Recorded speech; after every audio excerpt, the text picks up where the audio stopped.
It's true, ladies and gentlemen. I truly suck at Overwatch. Maybe I can compensate for this by calling my Mercy every insult in the English lexicon again, or type yet another rant about how broken Venture is while failing to understand the concept of respect when I type their pronouns. Or maybe I could do something more productive, like take a shower, clean up my room a little bit. Or I could play Reinhardt in a different game to gaslight myself into thinking I'm just being held back by the bad matchmaker.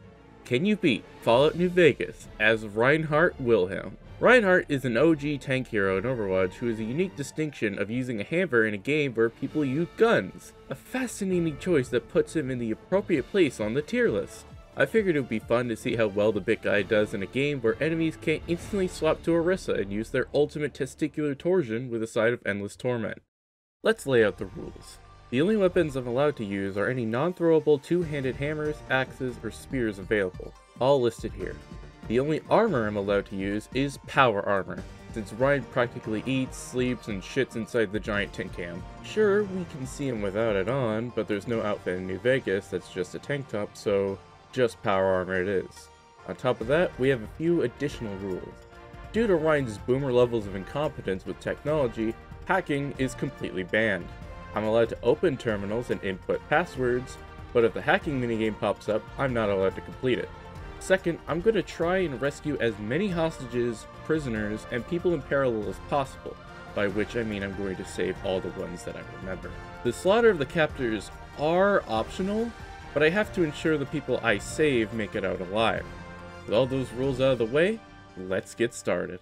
Going into the character creator, I'm pretty decently happy with the face. I was worried that New Vegas was going to jib me on the beard, but even though he doesn't have the scar or look the right age, I'm glad I got pretty close anyways. Although let's be honest, the heroes that are supposed to be super old don't look that old anyway.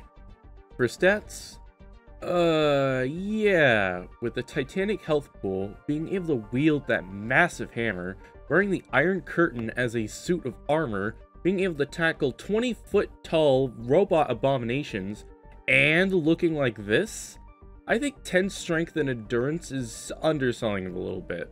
Perception at 5, since Ryan is one of the few tanks who can third person at will, so he's not as ignorant to his team as the other tanks.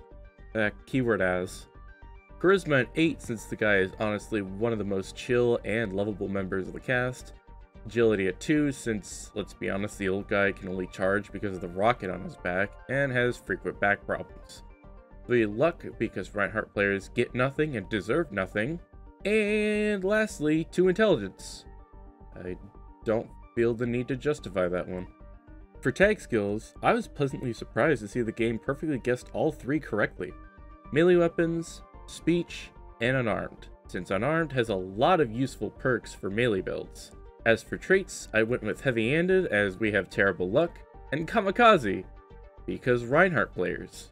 Unfortunately, due to my limited arsenal, I'm not able to do the tutorial with Sunny Smiles since she only recognizes the bottles as knocked over when they're shot with a gun, and we distinctly don't have a gun, or any weapon, or armor.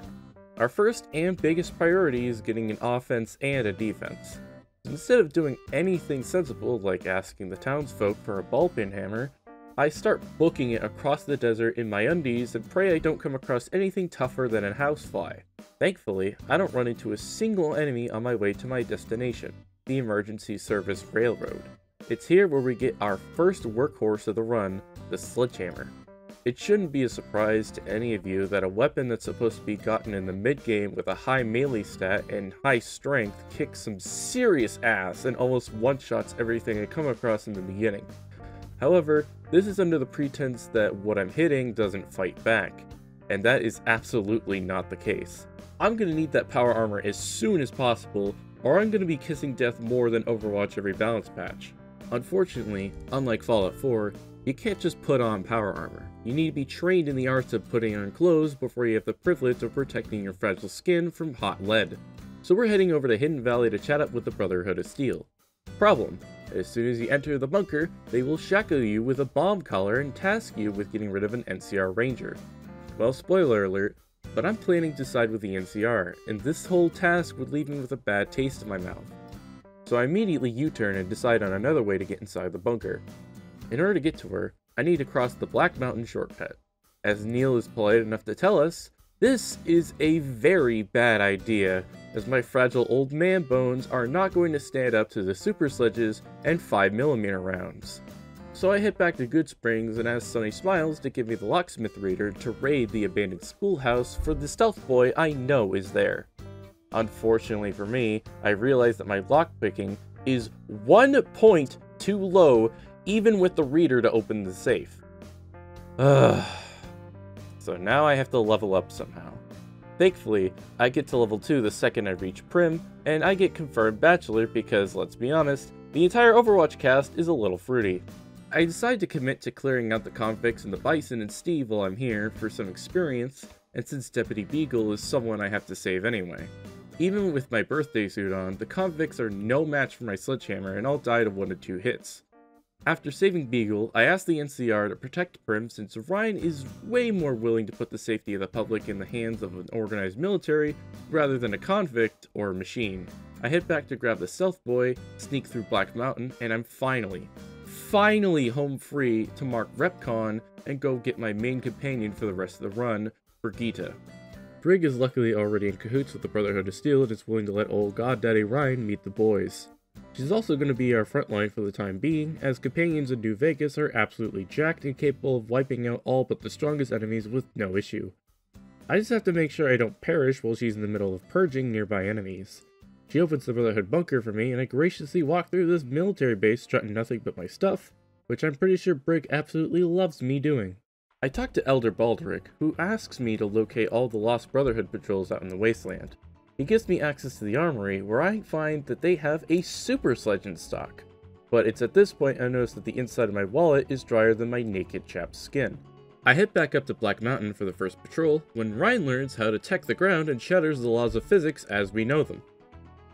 And also crash my game. I managed to reach the half-eaten remains of the first patrol, where Brig immediately appoints herself as the alpha predator and starts eating the nearby centaurs. Not wanting to be upstaged by my esquire, I joined in and got a decent amount of experience, although not enough to level up. I realized that she is woefully unprepared for battle, so I outfit her with the power armor that I got from the patrol, since I certainly can't use it myself. Next is RepCon, where I start the tour since I can't hack the terminal, nor do I have a high enough lockpick to make it further in. Once the dump bucket of bolts opens the door for me, I slip past and grab the keycard to continue further in. While Ryan would be more than happy to smash the bots to bits, they see my keycard and just assume that I'm a guest, so who am I to complain about a warm red welcome mat just for me? One of the bots on the top floor caught me, but thanks to my 5 IQ, I was able to remind the bot it's Ice Cream Friday, and he runs off to get a scoop of Rocky Road. Then I run past and grab the second holotape before the bots realize it's actually a Tuesday. The last holotape is right in front of Nellis Air Force Base, and if you've played New Vegas before, you'll know that the boomers inhabiting Nellis have an inconveniently creative solution for solicitors. Instead of coming up with any plan for how to survive the bombardment, I just drop off everything I'm carrying at the gunrunners as it'll just slow me down, watch Brig make us some preparatory cheeseburgers, and run straight into their crosshairs. Thankfully, I bought a single dose of turbo from Chet back at Goodsprings, so I only got hit twice. Not bad, considering a direct shot would have likely sent me straight down to German hell. Ana Amari greets us and congratulates my ability to not blindly charge into enemy fire, even though that's exactly what we did. And I politely accept her offer to help the boomers before immediately running off to grab the third and final holotape in the front yard. After telling Baldric his DoorDash is going to be a little late, he tells me to go to his drivers and tell him to hurry the fuck up. One outside the NCRCF says something about being on his day off, and workers' rights before I threaten his job, and he gives me the Taco Bell bag and tells me to skedaddle. But not before Brig shows me a cool trick she taught a rad scorpion. The second driver is high off his ass from the fumes from the nearby burning down Nipton. He talked about crazy stuff like the failures of the local military and the genocide of a town, but I just took his Burger King bag and left. The last driver is outside Forlorn Hope. But on my way there was a sweet little birdie who told me there was hostages to rescue in Boulder City, so I headed in to resolve the situation. After talking to Jessup, I learned that the Great Khans were also technically being held prisoner here by the NCR for holding them hostage. Very confusing. but since my speech isn't high enough to tell them just to leave, I head over to Monroe to just pay for the con's bill. As far as I was concerned, this solution saved all the hostages, even if some of them were gun-toting gang members. I would not continue to hold this generosity for the rest of the playthrough. I get to the third driver, who immediately gives me half a Little Caesars pizza and tells me he's full. I go back to Baldric, ready to be assigned to the Tabitha Shredding Squad and finally get my training, when my heart sinks as I realize I completely forgot that the Brotherhood's air conditioning breaks, and he asks you to build a new one with parts only found in vaults. Needless to say, this is a problem. Out of the 3 vaults that I have to visit, one is a jungle gym filled with monkeys on crack armed to the teeth, and the other has a quest I was worried about before the run even began. With that in mind, I head into Vault 11 since I knew it wasn't going to be a problem in comparison. Even without any armor, the mantises and rats inside Vault 11 are not a threat whatsoever, as almost all of them die to 1 or 2 hits from the sledgehammer. I grabbed the part and left without anything really notable happening other than painting the walls with bug juice and rat innards. Next was Vault 3, and all the credit needs to go to Brig, who stood up for her mentor and immediately started thinning out the crowd of fiends trying to fry me while I gathered my wits and protected my fragile flesh, before helping her clean out the remainder.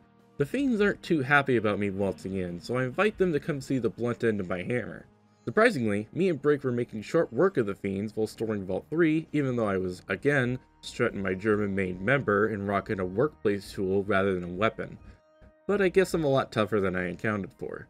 You see what I did there? The joke being I leveled up and got toughest.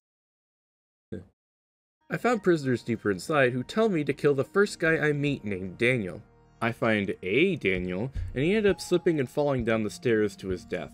He coincidentally ended up being the Daniel I needed to kill, so I grabbed the Daniel key off him and freed the hostages from the Daniel dungeon. I spot the trap, which I'm too stupid to disarm, so I do the next best thing and lock Brig in a room with it after setting it off. Despite there being a solid wall between me and the explosives, it still took about 2/3 of my health and the entire left side of my body. Meanwhile, Brig was completely unharmed. I'm starting to get desperate for that power armor now. I sleep my body back together and meet with Bryce Anders, who despite saying has an injured leg, the second I say I'm going to take out Motor Runner for him, he immediately scampers off with no sign of injury. This is why I don't like or side with the NCR normally. Motor Runner is pretty nonchalant about me just walking in and killing all of the fiends, so I take this opportunity to solo shatter him into a funny ragdoll. When I find you, I'm gonna eat your spleen. I catch up with Bryce, who's still walking just fine, and then turn in Motor Runner's helmet for some free caps. Brig tells me she's starting to get mixed feelings about the Brotherhood of Steel, so I tell her we'll check in on them later on. I also take this chance to start the There Stands the Grass quest since I'm about to head into Vault 22. I talk to Boyd about interrogating the Legion prisoner when I remember I can't bring my sledgehammer in and turn his skull into Chinese infrastructure. So I casually leave while Boyd is telling Sealoose about an unhinged guy outside who isn't there. After all is done, I make the long trek over to Vault 22, where the greeters are sure to remind me that I'm not in proper attire for this event. While the enemies are certainly tougher than the ones from Vault 11, they also take forever to get up and attack me, giving me plenty of time to make mashed salad. I become a shield, and I find and save Keely, who wants to destroy the spores spreading around inside the vault. Unfortunately, Keely locks us into the vault and won't unlock it until we ignite the gas that destroys the spores. My sledgehammer certainly can't do that, and neither will tossing out a fire strike. At this point, I genuinely thought I was soft-locked, until I realized that Keely was dumb enough to write down her password and keep it on her. So I swiped it when she stupidly looked away and left the vault, finishing the quest by giving Moira all the spore details. I like to think that this is completely in character for Ryan to be stupid enough to believe that Moira has good intentions and be manipulated into doing something like this under the pretense of feeding people. I go back to Baldric, where Brig absolutely roasts his tank gameplay for playing like a passive coward and never making any space for the Brotherhood. I tell him the air conditioner is working, and he finally tells me I've been promoted to the Tabitha Shredding Squad. With this, I immediately bolt for Black Mountain, and am heartbroken to see that the stability and bug fixing mods have patched out the ability to enter Tabitha's back door through solid matter to skip the entire mountain. While trying to decide on a game plan from there, one of the Nightkins spots me and was nice enough to just open the back gate for me. And what's more, when I get to Tabitha herself and turn her into a funny ragdoll, she hands me a super sledge for absolutely free. These have been the nicest batch of super mutants I've ever met. I free roll after smashing random letters into the terminal and test out my new super sledge, which is in terrible condition, but deals far more damage than my dinky sledgehammer, which I will still use for a while thanks to its better durability. And now, with all that being completed, Baldric finally endows me with the ancient knowledge of wearing clothes, and I finally donned my suit of T45D power armor, which I will wear for about an hour. I don't wear the helmet since I simply don't plan to get shot in the head. I check in with the armory for their super sledge when, to my horror, they had just run out. I politely thanked Night Torres with several profanities and left the bunker to go test out my new armor in Nipton. As expected, the furry Hanzo main and his merry band of men didn't last for 2 seconds as all of them filled the potholes left in the road. I tried to carefully remove a powder ganger from one of the crosses, but I think they're better off up there. Boxcars tells me about some powder ganger prisoners I'll be saving later, and I obliterate every viper and ant on my way to the Mojave outpost, where I get a ton of experience for informing them about the taste of a nice Lipton iced tea. I deal with a few ants for them and finally get Piercing Strike, which will make my hammers deal far more damage against armored enemies. At this point, I think it's safe to say we're pretty much set for a while in terms of upgrades. Now that I was confident in taking out pretty much anything I encountered in the Mojave, I headed back to Nellis to take care of the ants in the solar array. Farah tried to warn me that the bugs ate assloads of gunpowder and would explode upon being fired at, but somehow I knew that wouldn't be a problem for me. I take a moment to spectate the Boomer Children hive mind, and am reminded that Farah will increase my Boomer rep if I give her missiles. So I head back to Black Mountain as I go take more of the charity from the Super Mutants and Nightkin, as they've shown themselves to be very good at giving stuff. Fortunately, the quote-unquote sniper couldn't hit the broadside of a barn, and I'm able to steal all of his rockets and all the rockets from Tabitha's personal groundskeeping stockpile. After giving Farah the missiles, I don't manage to increase my boomer reputation whatsoever, which worried me since I didn't have high enough repair or medicine to do the other boomer quests. I quelled the thought for a moment as I listened to Pete's story about vaporizing people. It was neat. I helped Jack get together with his Crimson Caravan lover because, let's be honest, Ryan would totally be the type to play matchmaker. During that, I finally get jumped by Malcolm Holmes and I practice self-defense in the only way I know how. After I'm finished playing matchmaker, I'm still not idolized by the boomers when a thought crosses my head. At some point, I'm eventually gonna have to save the family at the back end of Vault 34. So I figured I would just head there now and take care of it now on a whim, assuming my power armor would just help trek through the vault. And, wow. Okay, so, first of all, the entire vault is completely irradiated, so I'm on a time limit to get through the entire thing before my body turns into fried chicken. Second, the ghouls inside are actually sufficiently taking a beating, with the security guards taking several hits before actually going down. This is the point where I have to start abusing VATS to solo shatter these guys into funny ragdolls before they get hits in to save on my healing supplies, which were definitely getting tested here. At some point, I accidentally shatter Brig and dread the conversation where I tell her father I permanently broke her spine. But until then, I tell her to tough it out and just simply ignore the agonizing pain. Eventually, I make it to the Overseer's office where I simply just walk past him after failing to break the turrets, only to come to the horrifying realization that he followed me down into the basement, or I'm forced to fight a 1v4 against some of the toughest ghouls in the base game. Brig was no help at all. She caved almost immediately, so I took my time solo shattering the Overseer and thinning out the ghoul crowd until I eventually came out victorious, but not unscathed, being within breathing distance of Death's deep fryer. Dragging Brig's corpse behind me, I sprinted my way out of the vault, went to see a doctor, and after he tells me not to do that again, I did it again.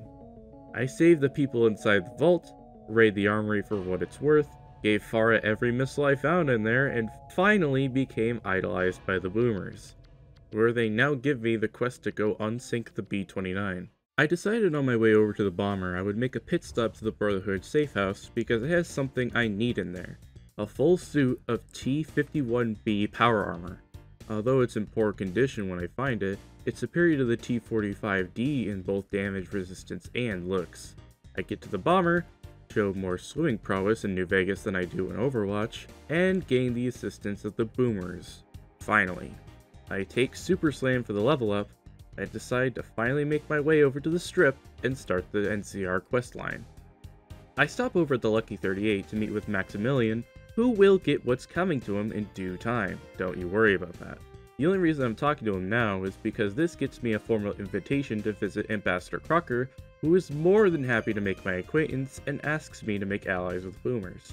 When I tell him I already did that, he says, "Nuh-uh," and I have to go all the way back to Nellis just to tell them to bomb the Roman Empire. Without bothering to question what the hell I just said, they immediately accept and I make my way back over to Crocker, but I get sidetracked by the Tops as I still have some unfinished business to take care of. I can't take my hammers into the casino, unfortunately, so I have to take a moment to convince Benny's next-hand man that he doesn't shower, and he gives me the keys to his room immediately like the great employee he is. I find Yes Man, who triggers Ryan's PTSD about a robot uprising, and he immediately dispatches the can of circuits immediately. I tell Swank that Benny's trying to create the next Omnet crisis, and he immediately tells me to kill his boss, like the great employee he is. Benny tries to convince me to work with him, but I barely heard him as my hammer was already mid-swing and turned him into a funny ragdoll. I tell Swank that his boss is dead, and he tells me he's the new boss, like the great employee he is. I tell the Legion what I think of their birthday party invitation, and I finally get to Crocker, who asks me to deal with the Kings in Freeside.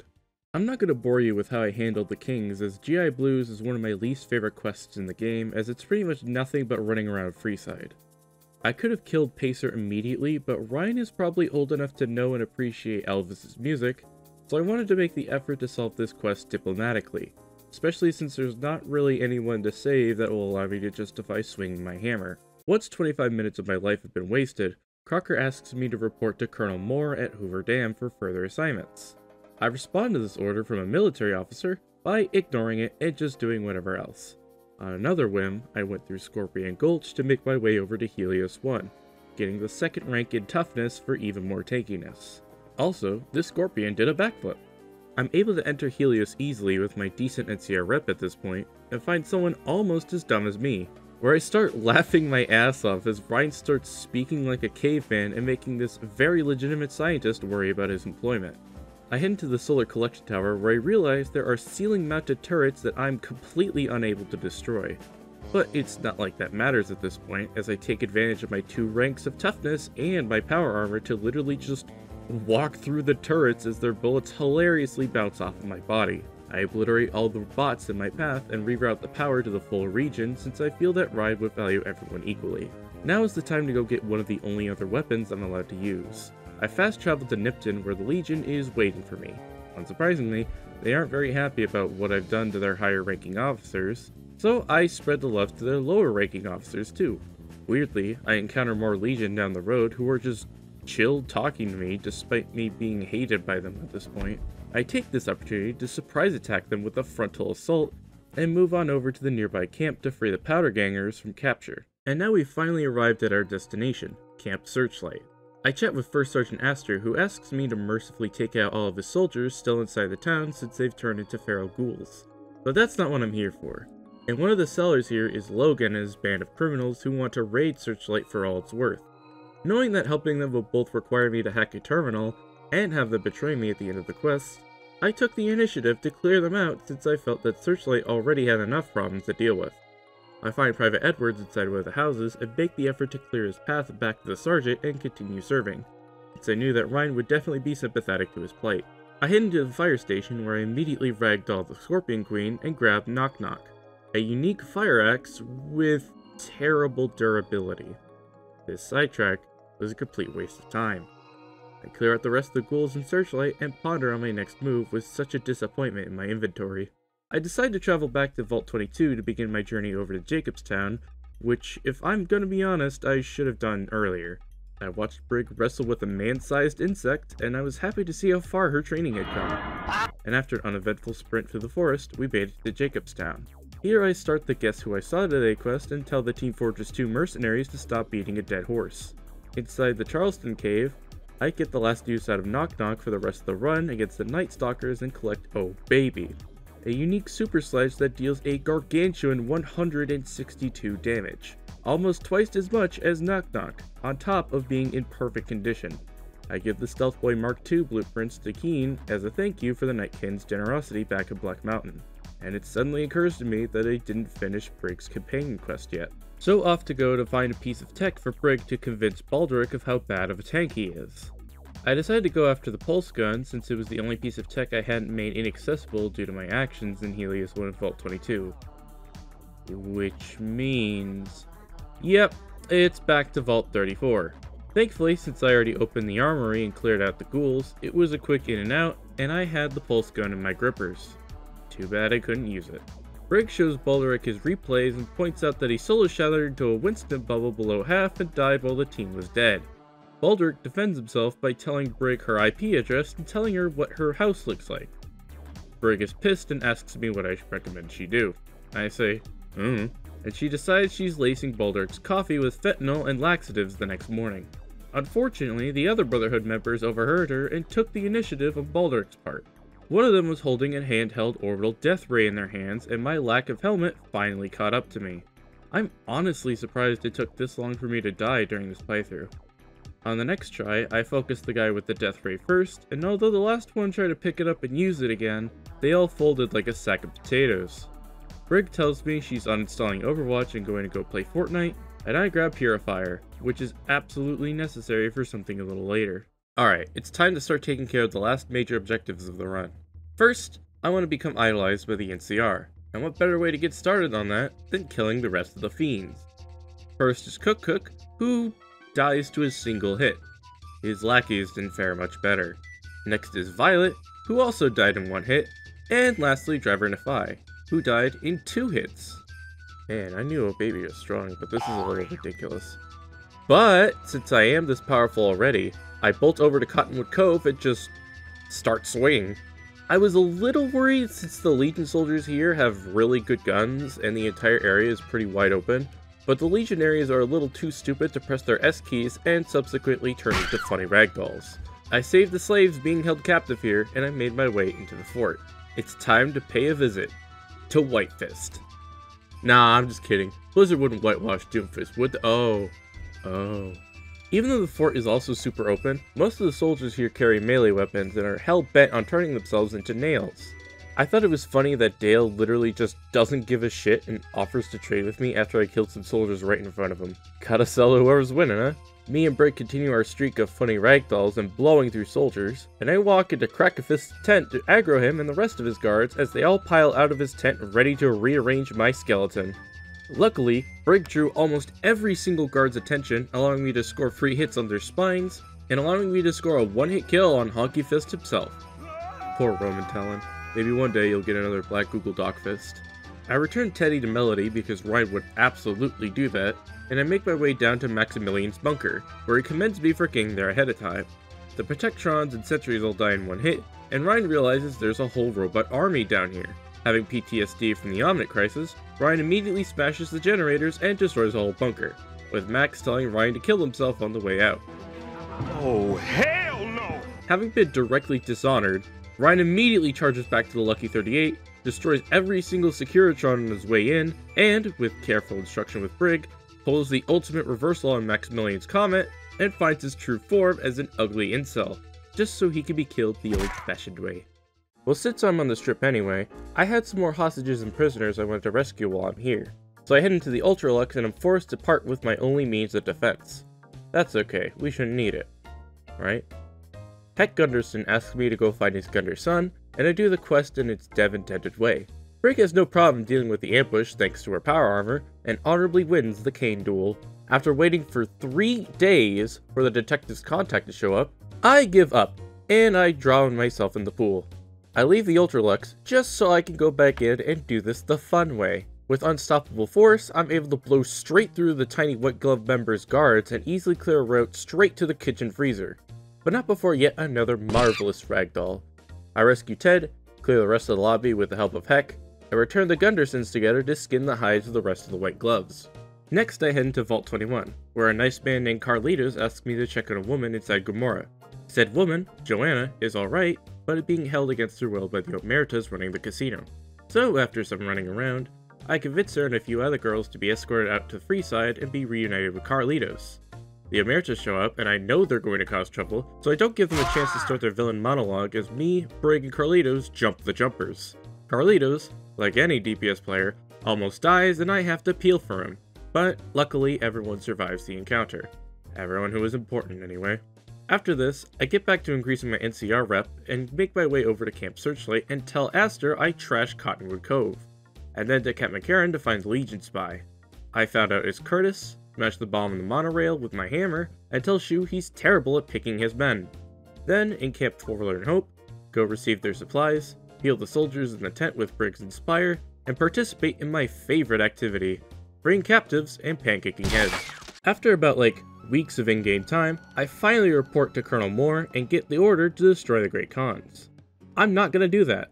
After wiping out the Raider in Radiator Springs, I make it to Red Rock Canyon where Papa Khan is not willing to listen to a Rhine Chud. So I start the process of convincing the Great Khans to side with the Chud in his meme. Thanks to me saving Anders back in Cottonwood Cove, Diane and Jack immediately say they got my back, and thanks to grabbing the Ledger in Snowfist's tent, Regis is also on my side. That just leaves one more Khan on the other side of Quarry Junction. Well, it's about time to put our overpowered gear to the test. The first Deathclaw ragdolls hilariously, and the same follows for the other ones too. Hi, how are ya? With Oh Baby, Purifier, and a maxed out melee stat, the Deathclaws thankfully cave to only a handful of smacks and I'm able to make my way to Melissa, who sides with me after I tell her the incredibly important detail that Milkfist doesn't like femoids. On the way back, I make the incredibly stupid decision to take on the Mother Deathclaw and all her children in a 2v6 situation.